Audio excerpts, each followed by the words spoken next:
केमिति अछ पिलामाने भल अछ हो पिलामाने आजिर ये वीडियो को तुम समस्त को बहुत बहुत स्वागत। गत वीडियो रे आमे भंगा पोल चॉकलेट खेल परी मजादार खेल खेली सर्किट विषय रे अनेक कथा शिखी नुहे कि। अच्छा आज आमे तुम बहिर बाकी थिबा प्रश्न गुडी को समाधान करिबा पई आउ किछि नुआ खेल खेलिबा। प्रस्तुत तो चलो पिला माने तुम बहिर 5 नंबर प्रश्न देख। प्रश्न कहूची वैद्युतिक संकेत गुडी को व्यवहार करी गुटिए टॉर्च पाई परिपथ चित्र आंक। अच्छा टिके भाबी कुह तो गुटिए टॉर्च रे मुख्यतः कौन कौन थाए? हाँ ठीक कहिच, साधारणतः 3टी जिनिस थाए। कौन से सबू? बैटेरी थाए, बल्ब थाए, आउ ताकू ऑन ऑफ करिबा पई गुटिए स्विच थाए। समस्ते कहिलो बहुत बढ़िया। अच्छा यार सबू वैद्युतिक संकेत तो तुम जानी थिबो। देखिनियो एइटा हेउची बैटेरी रो संकेत, एइटा बल्ब रो एवं एइटा स्विच रो संकेत। अच्छा असली टॉर्च रो कष्ट चित्र आंकिबा बदल रे चलो आमे केवल एही 3टी जिनिसर वैद्युतिक संकेत गुडी को व्यवहार करी गोटिए टॉर्च पाई परिपथ चित्र आंकिबा ना। चलो आमे कौन करिबा? प्रथमे तले गोटे बैटेरी रो संकेत रखिदेले, ऊपरे बल्ब रो संकेत देले, आ मझिरे स्विच को रखी समस्त को गोटे तार बा सीधा गार साहाय्य जोड़ी देले। बास प्रस्तुत हो गला आमर टॉर्च रो परिपथ चित्र। तुमे माने यही सुंदर चित्र को निज खाता रे निश्चय आंकी नियो। हो चलो एबे आसिला आमर सबुठू बुद्धिमान रो खेल, 2टी कबाट। भाव तुमको गोटे रास्ता रे जाई गुप्तधन आनिबार अछि, किंतु रास्ता रे 2टी गेट लागिची। जदि गोटे गेट खोला थाए आउ अन्यटी बंद थाए तुमे कोन गुप्तधन पाखरे पहुंची पारिबो कि? हाँ पहुंची पारिबा नाही। काहेकि ना 2टी जाक गेट खोला थिले ही तुमे जाई पारिबो। ठीक सेमिति आमर एही चित्र को देखो, गोटे लाइन रे 2टी स्विच S1 और S2 एवं 2टी बल्ब L1 और L2 अछि। एबे मोर प्रश्न सुनो, जदि स्विच S2 ऑन अवस्था रे थाए आउ S1 ऑफ अवस्था रे थाए तबे केउ बल्बटी जळिबो?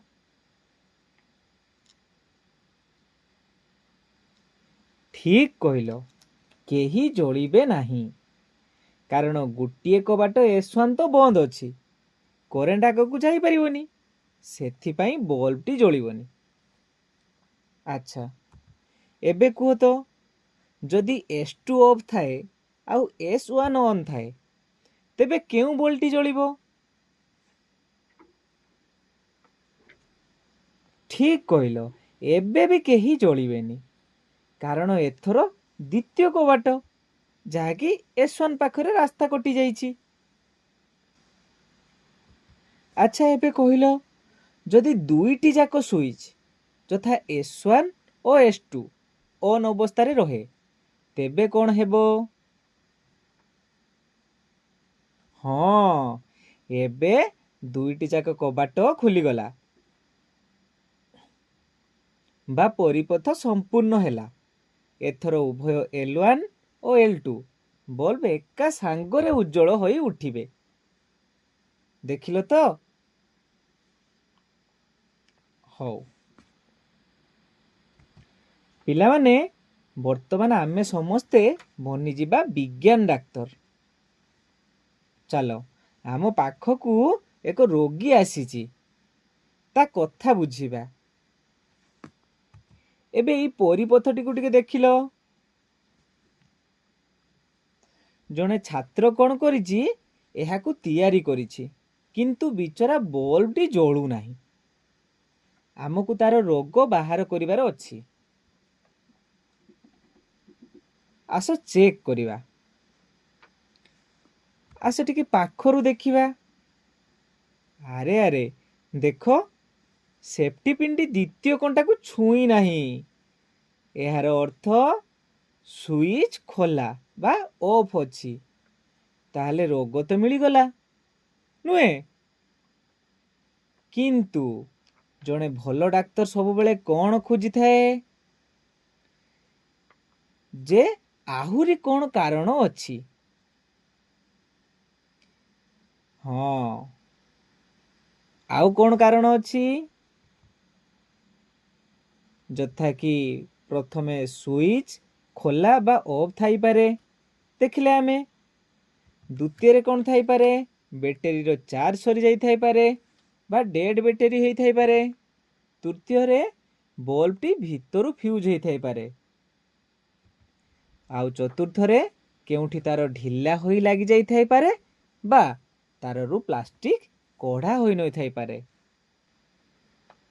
ଦେଖିଲ ତ, ଗୋଟିଏ ସର୍କିଟ କାମ ନ କରିବାର କେତେ କାରଣ ଥାଇପାରେ। ଏହାକୁ ତୁମ ଖାତାରେ ନିଶ୍ଚୟ ଲେଖିଦେବ।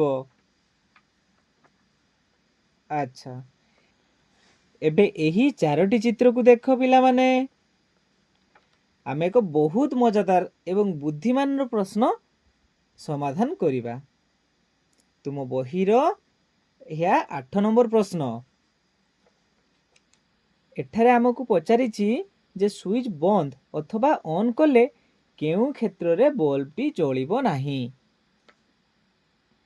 ଏବେ ଏହି ଖେଳ ଖେଳିବା ପୂର୍ବରୁ ମୁଁ ତୁମକୁ ଏକ ବଡ଼ ସିକ୍ରେଟ ଗୋଟେ କହୁଛି, ଶୁଣ।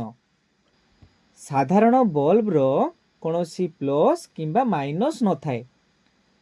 ତୁମେ ସେଲ୍ ଯେମିତି ବି ଯୋଡ଼, ତାହା ଜଳିବ। କିନ୍ତୁ ଏଲ୍ଇଡି ବଲ୍ବ ବହୁତ ଜିଦଖୋର।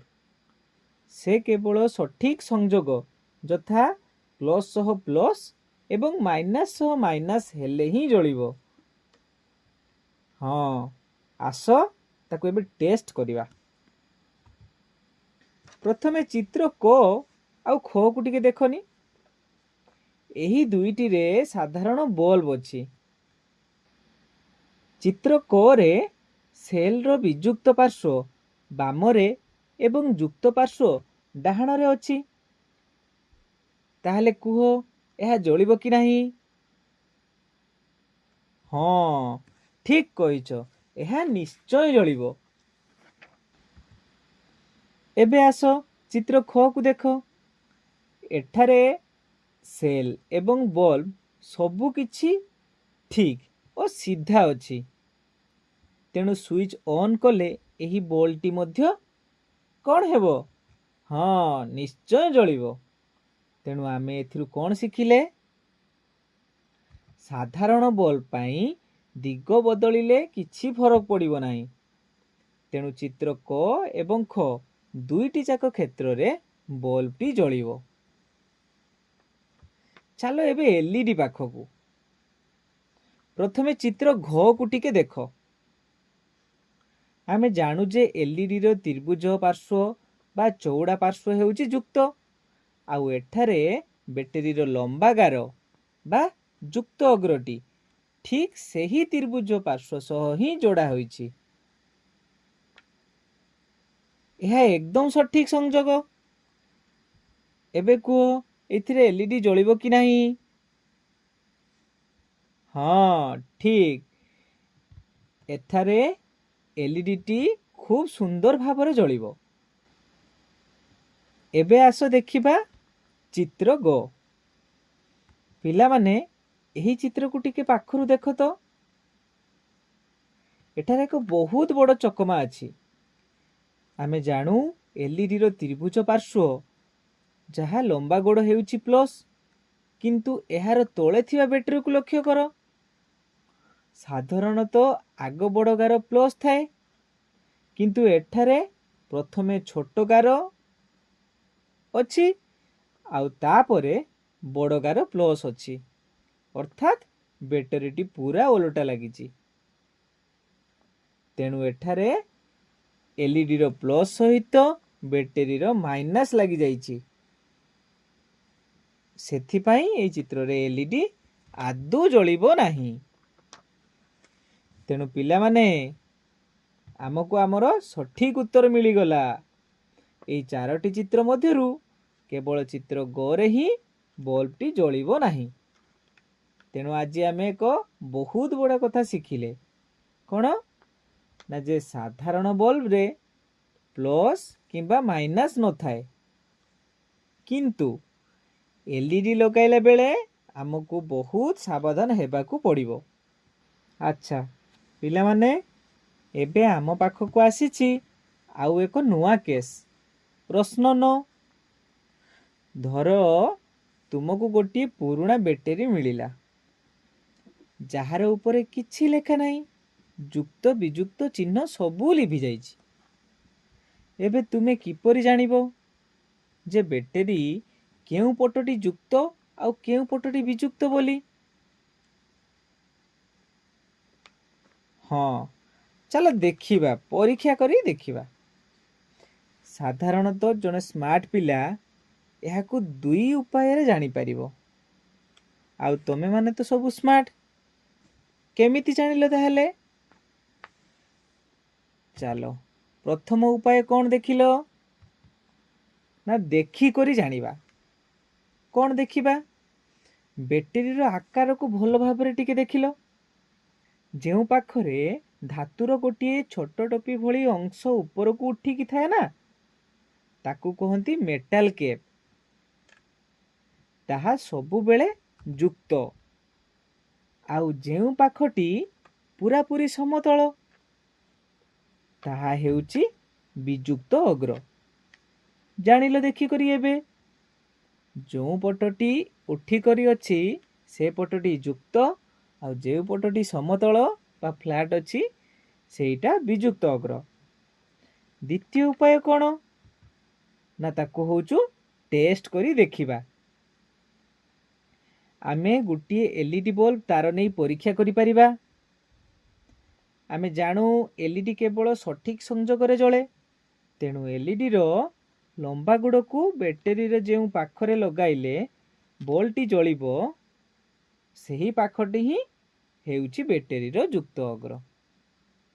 आमे जानि गले एथरो बैटरी को किपरि चिन्हिबा। ठीक अछि एबे आसिला हमर सबुठारु बड़ खेल प्रश्न 10। आमर बैटरी हॉस्पिटल को 6टी सेल आछंती ए ठारू एफ पर्यंत सेथिरु किछि सेल काम करूछंती आउ किछि खराब होई गलेनी। आमको सेमानंकु टेस्ट करी अलगा करिबाकू पड़िबो। एही टेस्ट पई आमको कोन दरकार चलो तार आवश्यक सामग्री कोन देखिबा। प्रथमे सेही 6टी सेल आउ गोटिए भलो काम करुथिबा बल्ब किंबा एलईडी एवं संजोग पई दुईटी तार। आसो ए सबु को नेई एक सरल टेस्टर परिपथ तैयारी करिबा। देखो एलईडी सह दुईटी तार लगाई मु गोटे सरल परिपथ तैयारी करिछि। बल्ब सह दुईटी तार जोड़ी करी तापरे गोटिए परे गोटिए सेल आनी तार अग्र रे लगाइबा। देखो सेल ए लागिला बेले कौन हैला बल्ब टी जलिला ना। हाँ अर्थात एहा कार्यक्षम बा भलो। एहाकू सबुज बाक्स रे रखिबा। चलो एबे सेल बी को देई देखिबा। अरे बल्ब तो जळू नाही अर्थात यह कार्यक्षम नुहे खराब किबा डेड ही जाइछि। याकू ଚାଲ ଲାଲ ବାକ୍ସ ଭିତରେ ରଖିବା। ଏହିଭଳି ଆମେ 6ଟି ଯାକ ସେଲ୍କୁ ଟେଷ୍ଟ କରି ଚିହ୍ନଟ କରିପାରିବା ଓ ଭଲ ସେଲ୍ ଓ ଖରାପ ସେଲ୍କୁ ଅଲଗା କରିପାରିବା। ଆଉ ଏବେ ଆମର ଶେଷ ଏବଂ ସବୁଠୁ ମଜାଦାର କେସ୍ ପ୍ରଶ୍ନ 11କୁ ଯିବା। ତୁମ ବହିର ଏହି ଚିତ୍ରକୁ ଦେଖ। ଗୋଟିଏ LED ଜଳାଇବା ପାଇଁ ଆମକୁ ବ୍ୟାଟେରୀ ଦରକାର। ତୁମ ସାଙ୍ଗ କବିତା କ'ଣ କରିଛି, ନିଜେ ଚେଷ୍ଟା କରି ଏହି ଚିତ୍ର ଭଳି ଗୋଟିଏ ପରିପଥ ତିଆରି କରିଛି। ଟିକେ ଭଲ କରି ତାରର ସଂଯୋଗକୁ ଦେଖ ତ। କବିତାର ବଲ୍ଟି କ'ଣ ଜଳିବ? ବିଲକୁଲ ନୁହେଁ, ବଲ୍ବ ଆଦୌ ଜଳିବ ନାହିଁ। ଆସ ଆମେ ଗୋଟେ ଭଲ ଡିଟେକ୍ଟିଭ ଭଳି ଖୋଜିବା ଯେ କବିତା କେଉଁଠି ଭୁଲ କରିଛି, ଯାହାଦ୍ୱାରା ତାର ବଲ୍ବ ଜଳୁନାହିଁ। ଆଚ୍ଛା, ପ୍ରଥମେ ବ୍ୟାଟେରୀରେ ଭୁଲ। ପ୍ରଥମେ ପଛପଟ ଦେଖ। ସେ କଳା ତାରଟିକୁ 2ଟି ଯାକ ସେଲ୍ର ଛୋଟ ଗାର ଅର୍ଥାତ୍ ବିଯୁକ୍ତ ଅଗ୍ର ଏବଂ ଅନ୍ୟ ଏକ ସେଲ୍ର ବିଯୁକ୍ତ ଅଗ୍ର ସହ ଯୋଡ଼ି ଦେଇଛି। ଆମେ ତ ଜାଣୁ ସେଲ୍କୁ ଯୋଡ଼ିଲା ବେଳେ ସବୁବେଳେ ଗୋଟିଏ ଯୁକ୍ତ ସହ ଅନ୍ୟଟି ବିଯୁକ୍ତ ଯୋଡ଼ା ହୁଏ। ତେଣୁ ଏଠାରେ ଭୁଲ ଅଛି। ଏବେ ଯିବା LED ପାଖକୁ। ଆହୁରି ମଜା କଥା ଆଗପଟେ ଦେଖ। ସେ ସବୁଜ ତାରକୁ ଉପର ବ୍ୟାଟେରୀର ପ୍ଲସ୍ରୁ ନେଇ LEDର ଛୋଟ ଗୋଡ଼ରେ ଲଗାଇ ଦେଇଛି। ପୁଣି ତଳ ବ୍ୟାଟେରୀର ପ୍ଲସ୍ରୁ ହଳଦିଆ ତାରକୁ ନେଇ LEDର ଲମ୍ବା ଗୋଡ଼ରେ ଲଗାଇ ଦେଇଛି। ଏହା ପୁରାପୁରି ଏକ ଓଲଟା ଏବଂ ଭୁଲ ସଂଯୋଗ, ନୁହେଁ କି? ଏମିତି ହେଲେ କ'ଣ କରେଣ୍ଟ ଯିବ? ଚାଲ ଆମେ ତାକୁ ସଜାଡ଼ି ଦେବା। ସାଧାରଣତଃ ଏହାକୁ ଠିକ୍ କରିବାକୁ ହେଲେ ଆମକୁ ସବୁ ତାର ଖୋଲି ପୁଣି ଥରେ ଯୋଡ଼ିବାକୁ ପଡ଼ିବ। କିନ୍ତୁ ଆଜି ଆମେ ଏକ ସାଧାରଣ ଉପାୟ ନୁହେଁ, ବରଂ ଏକ ସ୍ମାର୍ଟ ଡିଟେକ୍ଟିଭ ସର୍ଟକଟ୍ ବ୍ୟବହାର କରିବା। ତୁମେମାନେ ଜାଣିଛ, କୌଣସି ତାର ନ ଖୋଲି କେବଳ ଗୋଟିଏ ଛୋଟ ପରିବର୍ତ୍ତନ କରି ଆମେ ଏହାକୁ ଠିକ୍ କରିପାରିବା। ଆସ ଦେଖିବା ସେହି ମ୍ୟାଜିକ୍। ଦେଖ କ'ଣ ହେଲା। ଆମେ କେବଳ ଉପର ବ୍ୟାଟେରୀକୁ ଓଲଟାଇ ଦେଲେ, ଆଉ ଏବେ ଦେଖ କ'ଣ ହେଲା। ବ୍ୟାଟେରୀର ସଂଯୋଗ ଠିକ୍ ହେଲା। ଏବେ ବାମ ପଟେ ଥିବା କଳା ତାରଟି ଉପର ବ୍ୟାଟେରୀର ଯୁକ୍ତକୁ ତଳ ବ୍ୟାଟେରୀର ବିଯୁକ୍ତ ସହ ଯୋଡୁଛି, ଅର୍ଥାତ୍ ବ୍ୟାଟେରୀ ଗୁଡ଼ିକ ଏବଂ ସଠିକ୍ ଭାବେ ସଂଯୋଗ ହୋଇଗଲେ। ସବୁଜ ତାର ବି ଠିକ୍ ହେଲା। ଉପର ବ୍ୟାଟେରୀଟି ଓଲଟି ଯିବାରୁ ତାର ଡାହାଣ ପଟେ ଏବେ ମାଇନସ୍ ଆସିଗଲା, ଆଉ ସେହିଠାରୁ ସବୁଜ ତାର LEDର ଛୋଟ ଗୋଡ଼ ବା ମାଇନସ୍ରେ ଲାଗିଲା। ଏହା ବି ଠିକ୍ ହେଇଗଲା। ହଳଦିଆ ତାର ବି ଠିକ୍ ଅଛି। ତଳ ବ୍ୟାଟେରୀରେ ଡାହାଣ ପଟେ ଆଗରୁ ହିଁ ପ୍ଲସ୍ ଥିଲା, ଆଉ ସେଠାରୁ ତାର ଯାଇ LEDର ଲମ୍ବା ଗୋଡ଼ ବା ପ୍ଲସ୍ରେ ଲାଗିଛି। ଦେଖିଲେ ତ ପିଲାମାନେ, ଆମେ 3ଟି ଯାକ ତାର ଖୋଲିବା ବଦଳରେ କେବଳ ବୁଦ୍ଧି ଲଗାଇ ଗୋଟିଏ ବ୍ୟାଟେରୀକୁ ବୁଲାଇ ଦେଲେ, ଆଉ ପୁରା ସର୍କିଟ୍ ଠିକ୍ ହେଇଗଲା। ଏହାକୁ କହନ୍ତି ସ୍ମାର୍ଟ ୱାର୍କ। ତୁମେମାନେ ମଧ୍ୟ ନିଜ ବିଜ୍ଞାନ ଖାତାରେ ଠିକ୍ ଏହିପରି ସଠିକ୍ ଚିତ୍ର ଆଙ୍କିବ, ଯେଉଁଥିରେ ଉପର ବ୍ୟାଟେରୀଟି ଓଲଟି କରି ରହିଥିବ। କମାଲ କରିଦେଲେ ପିଲାମାନେ। ଆଜି ଆମେ ଆମ ବହିର ସବୁଠାରୁ କଷ୍ଟ ପ୍ରଶ୍ନ ଗୁଡ଼ିକର ସମାଧାନ ଏହି ମଜାଦାର ଖେଳ ଏବଂ ସର୍ଟକଟ୍ ଟ୍ରିକ୍ ମାଧ୍ୟମରେ କରିଦେଲେ। ମୋର ବିଶ୍ୱାସ, ଏବେ ତୁମେମାନେ ବୈଦ୍ୟୁତିକ ପରିପଥ ବିଷୟରେ ଜଣେ ଜଣେ ଏକ୍ସପର୍ଟ ହୋଇଯାଇଥିବ, ନୁହେଁ କି? ଏହିଭଳି ନିଜର ବୁଦ୍ଧି ଲଗାଇ ବିଜ୍ଞାନକୁ ଭଲ ପାଅ ଆଉ ଆଗକୁ ବଢ଼ୁଥାଅ। ଆମେ ପୁଣି ଦେଖା ହେବା ଆଉ ଏକ ନୂଆ ଏବଂ ରୋମାଞ୍ଚକର ଅଧ୍ୟାୟରେ। ସେ ପର୍ଯ୍ୟନ୍ତ ସୁସ୍ଥ ରୁହ, ଖୁସିରେ ରୁହ।